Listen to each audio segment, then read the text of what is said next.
Diketahui Lula Lafah ditemukan meninggal dunia di apartemennya di kawasan Jakarta Selatan pada Jumat, 23 Januari 2026. Beberapa bulan sebelum kepergiannya pada Jumat, 23 Januari 2026, Lula Lafah sempat mengungkapkan impian sederhana tentang masa depan yang ia dambakan.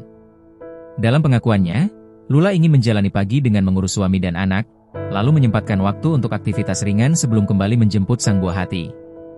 "Endpoint aku pengen kerjaannya tiap hari nih bangun tidur, ngurusin anak, ngurusin suami dulu, habis itu pilates, habis itu jemput anak.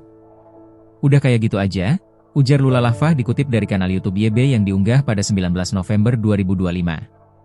Sahabat Keanu Angelo itu juga sempat membeberkan rencananya untuk memulai bisnis pribadi.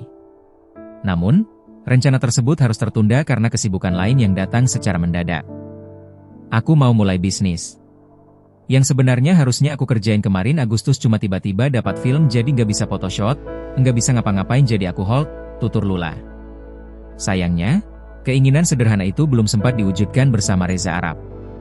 Lula lebih dulu menghadap sang pencipta, padahal Reza Arab telah resmi melamarnya pada 13 November 2025 dan keduanya tengah merencanakan pernikahan. Sebelumnya Lula ditemukan meninggal berada di atas kasur dalam kondisi berbaring. Berdasarkan catatan medis yang beredar, penyebab kematian Lula Lafah diketahui akibat henti jantung.